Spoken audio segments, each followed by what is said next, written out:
महायुतीला तुम्ही एवढा प्रचंड विजय मिळवून दिलाय. मला लोक म्हणाले कसली लाट आहे. अरे मी बोललो ही लाट नाही, माझ्या लाडक्या बहिणींची महालाट आहे, माझ्या लाडक्या भावांची महालाट आहे, माझ्या लाडक्या शेतकऱ्यांची महालाट आहे. आणि या लाटेमध्ये भले भले वाहून गेले आणि महायुतीला प्रचंड दैदिप्यमान असा विजय या ठिकाणी मिळाला. जबाबदारी आहे. 232 नाही, संजय राठोड वार नाही, नरेंद्र भोंडेकर आहेत. अजेंडा या ठिकाणी मी महाराष्ट्राच्या विधान भवनामध्ये विधानसभेत या विधानसभेच्या निवडणुकीत लँडस्लाइड पहिलं भाषण होतं. भरभरून मी त्यावेळेस माझ्या भाषणात त्याच वेगाने जेव्हा 2022 ला आपण उठाव केला, संघर्ष केला, या महाराष्ट्रातल्या तमाम माता भगिनींच्या मनातलं सरकार आपण स्थापन केलं. त्यावेळेस माझ्या भाषणात मी म्हणालो, काही लोक म्हणाले तुमचा एकही आमदार आम्ही निवडू येऊन देणार नाही. पण मी म्हणालो होतो माझ्या महाराष्ट्रातल्या तमाम जनतेच्या आशीर्वादावर आणि विश्वासावर हा एकनाथ शिंदे आणि देवेंद्रजी मिळून आम्ही 200 पेक्षा जास्त जागा निवडून आणू, हा शब्द मी त्यावेळेस विधानसभेत दिला होता. आणि तुमच्या आशीर्वादाने 232 जागा निवडून आल्या महायुतीच्या. हा ऐतिहासिक विजय आहे, हा इतिहासामध्ये नोंद घेणारा विजय आहे. कारण 2.5 वर्षात या तुमच्या एकनाथ शिंदेने पायाला भिंगरी लावून काम केलं, रात्रीचा दिवस केला, ऊन वारा पाऊस वादळ कधी पाहिलं नाही, फक्त आणि फक्त जनतेची सेवा केली. एकीकडे प्रकल्प सहस्राम करोटेजी म्हणाले, त्याचबरोबर आपला नरेंद्र भोंडेकर म्हणाले की काय काय योजना आम्ही आणल्या. या योजना पूर्वी बंद पडलेले प्रकल्प, या ठिकाणी विदर्भ मराठवाड्यातले सिंचन प्रकल्प असतील, जे देवेंद्रजी मुख्यमंत्री 2014 ते 19 होते त्या काळात जलयुक्त शिवार योजना सुरू केली, ती बंद केली. शेतकऱ्यांच्या सर्व योजना बंद केल्या. या तमाम माता भगिनींच्या योजना बंद झाल्या, माझ्या ज्येष्ठांच्या योजना बंद झाल्या, मोठमोठे प्रकल्प बंद झाले. मला आठवत आहे नरेंद्र भोंडेकरजी यांच्या इथं आपल्या कुठला पर्यटन स्थळ किती मोठं केलंय, जल पर्यटन 250 कोटी रुपये देऊन जल पर्यटन आपण सुरू केलं, हेही बंद केलं होतं. तुम्हाला किती निधी मिळाला? 3.5 ते 4 हजार कोटी नरेंद्र भोंडेकर यांच्या मतदारसंघात आपल्या महायुती सरकारने मी मुख्यमंत्री असताना दिले. मग सांगा तुम्ही आपण जो निर्णय घेतला तो योग्य होता की अयोग्य? या पूर्वीच्या 2.5 वर्षात महाविकास आघाडीच्या काळात तुम्हाला किती निधी मिळाला होता? काहीच नाही. संजय राठोड तुम्हाला किती निधी होता? तुम्हाला आपल्या 2.5 वर्षात किती मिळाला? 3 ते 4 हजार कोटी. पोहरा देवीलाच किती मिळाले? 750 कोटी एका मोठ्या पोहरा देवी प्रकल्पाला. हे देण्याचं काम आपण केलं. शेवटी लोकांना मूलभूत सोयी सुविधा देणं हे आपलं काम आहे. आणि खऱ्या अर्थाने इथं नरेंद्र भोंडेकर पण आहेत, त्यांच्या भागात देखील त्यांनी विकास केलाय. विकासाचं दुसरं नाव आहे नरेंद्र. आणि दिल्लीमध्ये कोण आहे? नरेंद्र मोदीजी. देशाला पुढे नेतायत, पुढे विकासाकडे नेतायत, आर्थिक महासत्ता बनवतायत.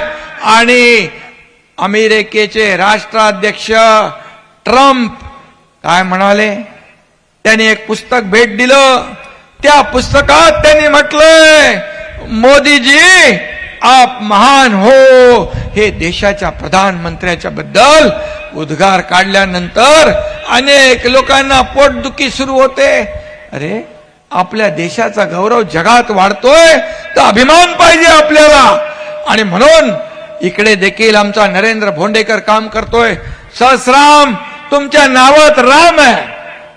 तुम्ही यायला उशीर केलात आणि तुम्ही आधीच आला असता तर चित्र बदललं असतं. पण असू द्या, देर आहे दुरुस्त आहे. आणि आता तुमच्या मागे हा एकनाथ शिंदे उभा आहे. काळजी करण्याचं कारण नाही. इकडे मनोहर चंद्रिकापुरे आहे, त्यांचा आपला सुपुत्र चिरंजीव आहे, त्यांची सगळी टीम आहे. आणि म्हणून नरेंद्र भोंडेकर म्हणाले, पूर्वीचे पक्ष आणि नेते कार्यकर्त्यांना, बाळासाहेब कार्यकर्त्यांच्या पाठीशी उभे राहायचे, त्यांच्या सुखदुःखामध्ये सामील व्हायचे आणि त्यांच्या माग अगदी पाठीशी खंबीरपणे उभं राहण्याचं काम बाळासाहेब करायचे. आणि आता आपण पाहिलं की गेल्या काही वर्षामध्ये तुम लढो हम कपडे संभालते, तो एकनाथ शिंदे नाही, तुमच्या पाठीशी खंबीरपणे विकासासाठी संकटामध्ये उभा खंबीरपणे राहणारा हा एकनाथ शिंदे आहे. आणि म्हणून एक सर्वसामान्य शेतकऱ्याचा मुलगा, एक शाखा प्रमुख नगरसेवक ते राज्याचा मुख्यमंत्री बनतो, तेव्हा का दुखतं तुम्हाला? का पोटदुखी येते? का शेतकऱ्याच्या पोराने मुख्यमंत्री होऊ नये? का सर्वसामान्य कुटुंबातल्या पोराने मुख्यमंत्री होऊ नये? आम्ही सोन्याचा चमचा घेऊन जन्माला नाही आलो, पण आम्ही सोन्याचा चमचा घेऊन जन्माला आलो नाही, परंतु सर्वसामान्यांच्या जीवनामध्ये सोन्यासारखे दिवस आणायला मात्र आम्ही जन्म घेतलाय. आणि म्हणून सर्वसामान्य माणसाच्या जीवनामध्ये आम्हाला बदल घडवायचा आहे आणि बदल घडवून या राज्याला पुढे न्यायचं आहे. खऱ्या अर्थाने या गोंदियाच्या विकासासाठी सर्वांनी एकजुटीने आपण प्रयत्न करूया. जवळजवळ आपल्याला माहित आहे 2.5-3 वर्षापूर्वी या राज्यात क्रांती झाली आणि त्यावेळेची ठिणगी आता ज्वालामुखी सारखी सगळीकडे पसरली आहे, ज्वालेसारखी सगळीकडे पसरली आहे. आणि शिवसेनेमध्ये येणाऱ्यांची आज रीग लागली आहे. जो तो आपल्या शिवसेनेच्या, बाळासाहेबांच्या विचारांच्या शिवसेनेमध्ये आज प्रवेश करू लागलाय. आणि म्हणून माझ्या लाडक्या बहिणी, माझे लाडके भाऊ, या सगळ्यांच्या जीवनामध्ये आम्हाला बदल घडवायचा आहे, बदल घडवायचा आहे. तुमचे 2-3 लोकांना मी भेटतो, थांबा तुम्ही. आणि म्हणून मी आपल्याला एवढंच सांगतो की आज या ठिकाणी मी मुख्यमंत्री असो नाही तर उपमुख्यमंत्री असो, पद येतात, पद जातात, पुन्हा येतात, पण मला आज अभिमान आहे, मला आनंद आहे.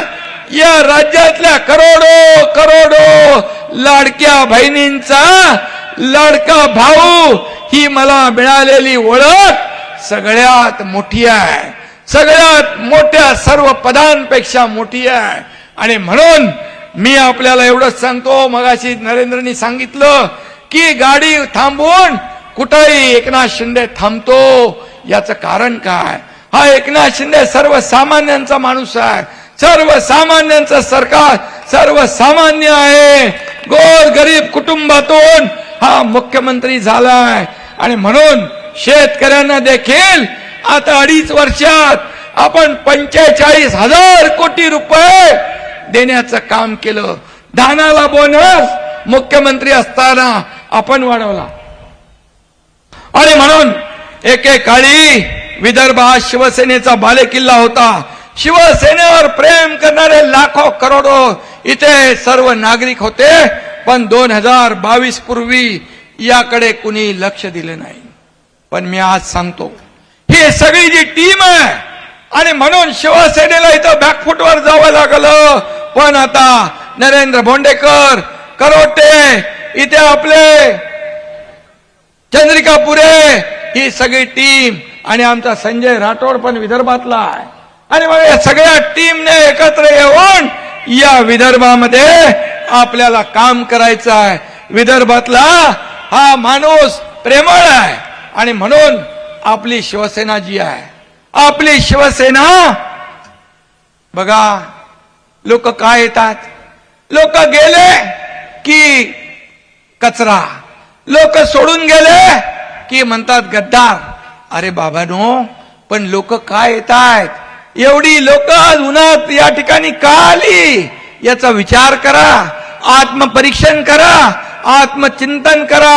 हे पार तिथपर्यंत मंडप भरून पूर्ण मागे लोक रस्त्यावर उभे आहेत, हे प्रेम का लोक देत आहेत याचा विचार करा. कारण शेअर मार्केट मधल्या शेअर सारखं आपलं असतं. गुंतवणूकदारांचा विश्वास, या ठिकाणी आपण सगळे विश्वासाने एकत्र येत आहे आणि म्हणूनच या ठिकाणी विश्वासाने तुम्ही आलात. तुमचा विश्वास आम्ही कधी कमी होऊ देणार नाही आणि म्हणून लोक आपल्या सोबत येत आहेत. आम्ही कोणाला फोडत नाही आणि म्हणून काही लोक आम्हाला फोडण्याची भाषा करतायत, डोकी फोडण्याची भाषा करतायत. पण बाबा, शोले चित्रपटातला तो असरानीचा डायलॉग माहित आहे ना, मैं अंग्रेज जमाने का जेलर हूं, आधे इधर जाओ आधे उधर जाओ, बाकी मेरे पीछे आओ. पण जरा मागे वळून बघितलं तर पाठीमागे कोणी नाही. अशी परिस्थिती ज्यांची होतीये त्यांनी अशा भाषा करू नये, आव्हान देऊ नये. आव्हान द्यायला मनगटात ताकद असावी लागते, त्याला वाघाचं काळीज असावं लागतं. आणि म्हणून लांडग्याने वाघाचं कातड पांघरून लांडगा वाघ होत नाही. आणि म्हणून तुम्ही जे आपण इथं आलेला आहात, तुम्हाला एवढंच मी सांगतो की हे लोकसभेत हरले, विधानसभेत हरले, आता येणाऱ्या स्थानिक स्वराज्य संस्था यामध्ये देखील त्यांचा पराभव होणार आहे. आणि म्हणून जनतेने शिक्कामोर्तब केलाय.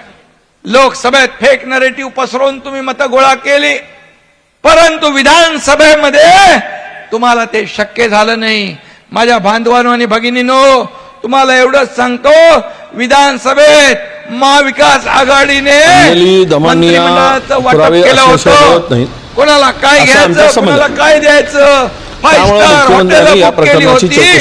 परंतु माझ्या लाडक्या बहिणी, लाडके भाऊ, लाडक्या शेतकऱ्यांनी आणखीन खूप काढतील अंजलीताई दमानिया. मला असं वाटतं आणखीन खूप काही काढणार आहे त्या, आणि खूप चांगली पद्धतीने सगळे मुद्द्यावरती लक्ष टाकलेलं आहे त्यांनी. आणि मी हे बोलते की आज इतके मोठे मोठे भ्रष्टाचार काढत आहे, तरी पण अजितदादा त्यांना पाठीशी घालण्याचं काम करतात. सभेला येत होतो, या खोडा घालणाऱ्या दुष्ट सावत्र भावांना माझ्या लाडक्या बहिणींनी लक्षात ठेवा. आणि खोडा घालणाऱ्यांना जोडा दाखवा. तुम्ही बरोबर ऐकलं, आणि जोडा नुसता दाखवला नाही तर तो चांगला जोडा वाजवला आणि विरोधकांना चारी मुंड्या चित केलं. आणि म्हणून मी तुम्हाला धन्यवाद द्यायला आलोय. या ठिकाणी काही लोकांचं मानसिक संतुलन बिघडलंय, काही पण बोलायला लागलेत. आणि मी आपल्याला एवढंच सांगतो, मी पदासाठी, खुर्चीसाठी कदापि कासावीस होणारा माणूस नाही, झालो नाही आणि होणारही नाही.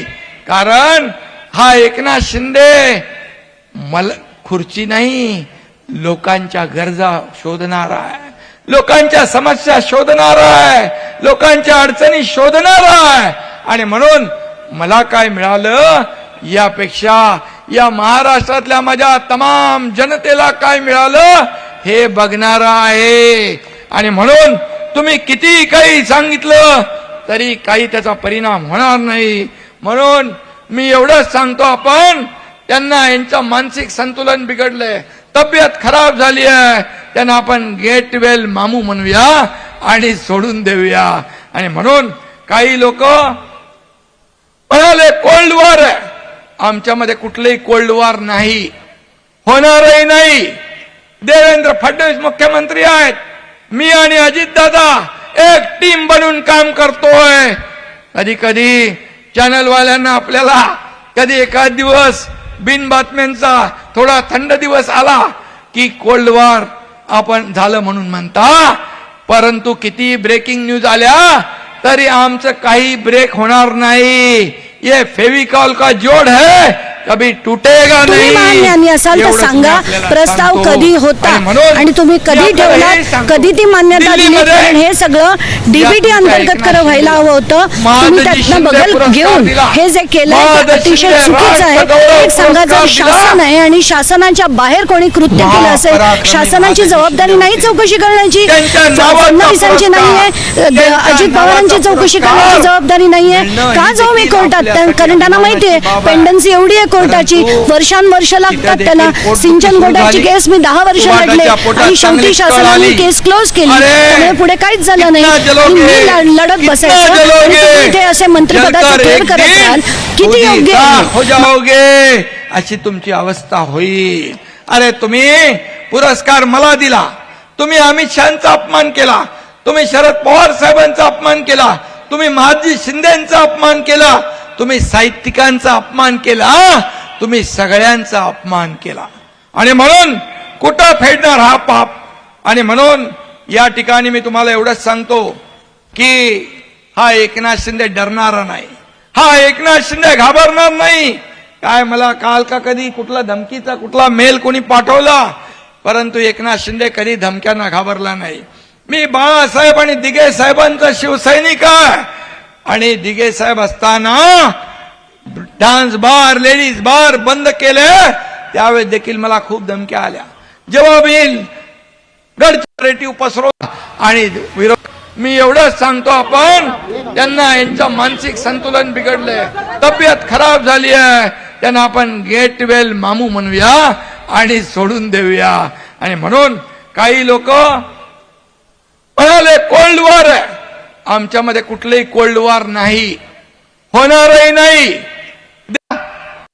पान करतोय नुसता दाखवला नाही तर तो चांगला जोडा वाजवला आणि विरोधकांना चारी मुंड्या चित केलं. आणि म्हणून मी तुम्हाला धन्यवाद द्यायला आलोय. या ठिकाणी काही लोकांचं मानसिक संतुलन बिघडलंय, काही पण बोलायला लागलेत. आणि मी आपल्याला एवढंच सांगतो, मी पदासाठी खुर्चीसाठी कदापि कासावीस होणारा माणूस नाही, झालो नाही आणि होणारही नाही.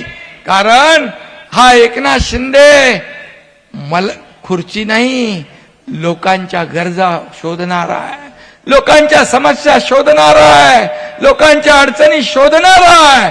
आणि म्हणून मला काय मिळालं यापेक्षा या महाराष्ट्रातल्या माझ्या तमाम जनतेला काय मिळालं हे बघणारा आहे. आणि म्हणून तुम्ही किती काही सांगितलं तरी काही त्याचा परिणाम होणार नाही. म्हणून मी एवढंच सांगतो, आपण त्यांना यांचं मानसिक संतुलन बिघडलंय, तब्येत खराब झाली आहे, त्यांना आपण गेट वेल मामू म्हणूया आणि सोडून देऊया. आणि म्हणून काही लोक म्हणाले कोल्ड वॉर आहे.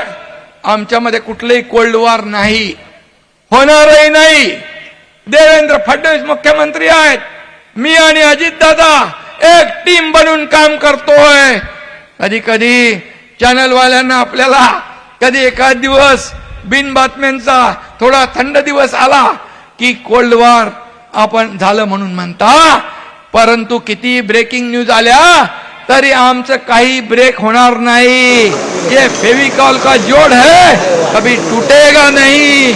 एवढंच मी आपल्याला सांगतो. आणि म्हणून मी आपल्याला हे सांगतो, दिल्लीमध्ये या तुमच्या एकनाथ शिंदेला महादजी शिंदे पुरस्कार दिला, महादजी शिंदे राष्ट्रगौरव पुरस्कार दिला. महापराक्रमी महादजी शिंदे होते, त्यांच्या नावाचा पुरस्कार, त्यांच्या नावाचा पुरस्कार मिळणं ही देखील आपल्यासाठी अभिमानाची बाब आहे.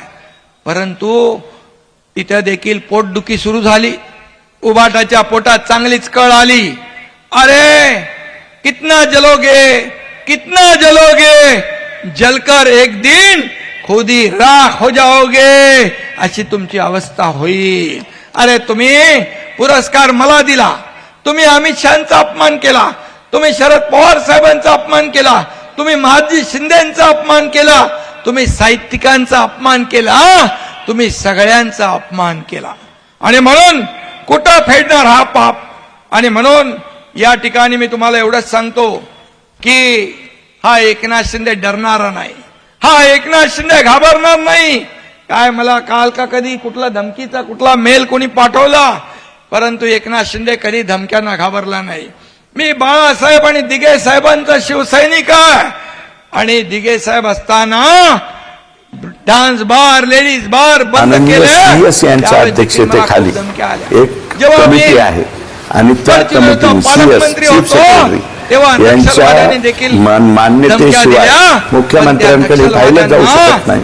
गडबडीमध्ये मुख्यमंत्र्यांकडे नेले आणि त्यांची सही घेऊन संतोष कराड यांनी नॅनो युरिया, नॅनो DAP आणि गोगलवाईचा आणि प्रादुर्भाव मी आपल्याला सदरच्या निविष्ठांसाठी निधी महाराष्ट्र कृषी विकास महामंडळ यांनी IDC संस्थांना अग्रिम स्वरूपात तात्काळ उपलब्ध करून द्यावा. अग्रिम शुभेच्छा देतो, मनापासून आपल्याला धन्यवाद देतो की किती काही झालं तरी सुद्धा कोविड सारख्या संकटात देखील एकनाथ शिंदे घरी नाही राहिला. एकनाथ शिंदे PPE किट घालून हॉस्पिटलमध्ये गेला, लोकांना दिलासा दिला, डॉक्टरांना दिलासा दिला. कारण मला 2 वेळा कोविड पण झाला, पण किती संकट आली तरी हे जनता जी आहे, माझ्या लाडक्या बहिणी, लाडके भाऊ, लाडके ज्येष्ठ, तोपर्यंत मला कसली चिंता नाही, एवढंच मी सांगतो. म्हणून जोपर्यंत तुम्ही माझ्या पाठीशी आहात तर माझ्या जीवाला सोडा, दाढीच्या केसालाही कुणी धक्का लावू शकणार नाही, कुणाची हिम्मत नाही, हेही मी या ठिकाणी सांगतो. मी आपल्याला एकच सांगतो, आपल्याला इथं सुराज्य निर्माण करायचं आहे, आपल्याला खरेदीच्या प्रस्तावांना या 15 फेब्रुवारीला यांनी सांगितलं या खरेदीच्या प्रस्तावांना मंजुरी देऊ नये असं क्लिअरकट या ठिकाणी म्हणलंय. असा स्पष्टपणे उल्लेख केलेला असतानाही उपसचिव संतोष कराड यांनी शासनाचे पत्र क्रमांक 2022-39 भाग 1 16 मार्च 2024 रोजीच्या पत्रानुसार माननीय मुख्यमंत्री यांनी दिलेल्या मान्यतेनुसार, म्हणजे मुख्यमंत्र्यांची सुद्धा 12 मार्चला इकडे जी आर काढलं की 16ला लगेच जाऊन गडबडीमध्ये सही घेतली. या लोकांनी आम्हाला आमदार, खासदार, मंत्री, मुख्यमंत्री, उपमुख्यमंत्री सगळं केलं, पण आता यांना आपल्याला पदावर बसवण्याची संधी आलेली आहे. कोण जिल्हा परिषद लढवेल, कोण नगरपालिका लढवेल, कोण नगरपंचायत लढवेल, कोण पंचायत समिती लढवेल, आणि म्हणून त्यांना आपल्याला निवडून द्यायचं आहे, त्यांच्यासाठी काम करायचं आहे, कार्यकर्त्यांसाठी जपायचं आहे, कार्यकर्त्यांसाठी काम आपल्याला करायचं आहे. आणि म्हणून मी एवढंच सांगतो, आता लढाई आपली सुरू झाली आहे. अभी तो इस बाज की असली उड़ान बाकी है, अभी तो इस परिंदों का इम्तिहान बाकी है, अभी अभी मैंने लांघा है समुंदर को, अभी तो पूरा आसमान बाकी है. आपल्याला गरुड झेप घ्यायची आहे, तुमच्यामध्ये ताकद आहे, तुमच्या पंखामध्ये बळ आहे, आणि म्हणून या ताकदीचा वापर सर्वसामान्य माणसाच्या जीवनामध्ये बदल घडवण्यासाठी आपल्याला करायचा आहे. आणि म्हणून सहस्रामजी, तुमचं मनापासून मी अभिनंदन करतो. तुम्ही आज जो मेळावा या ठिकाणी घेतलात, एवढे लोक तुमच्यावर विश्वास ठेवून आलेत, ही तुमची जबाबदारी नाही, आता या एकनाथ शिंदेची जबाबदारी आहे. यांच्या पाठीशी उभं राहण्याची जबाबदारी या एकनाथ शिंदेची आहे. आणि म्हणून चंद्रिकापुरी असतील, सगळे व्यासपीठावर लोक असतील, या सगळ्यांना मी एवढंच सांगतो, या आदिवासी हा जिल्हा, या आदिवासी समाजाच्या जीवनामध्ये देखील बदल घडवण्याचं काम आपल्याला करायचं आहे. आणि म्हणून मी आपल्या सगळ्यांना मनापासून शुभेच्छा देतो, मनापासून आपल्याला धन्यवाद देतो. आणि आपले गाव तिथे शिवसेना, घर तिथे शिवसैनिक, आणि गाव तिथे शाखा, आणि आता सदस्य नोंदणी आपण सुरू केलेली आहे. हजारो लाखो शिवसैनिकांच्या नोंदणी आपण करा आणि या महाराष्ट्राला पुढे न्या. धन्यवाद. जय हिंद, जय महाराष्ट्र. त्यांचं काय आहे ना, त्यांचे ते निवेदन घेऊन या, 1-2 लोक निवेदन घेऊन 1-2 लोक या. हा, लाडक्या बहिणी पण आहेत आणि लाडके भाऊ पण आहेत. काही अजून निवेदन होते साहेब. सर्वांना येणं शक्य नव्हतं. लाडक्या म्हणून भावांचा जो निवेदन मला मिळालेला आहे, तुमचं जे लिमिट वाढवायची आहे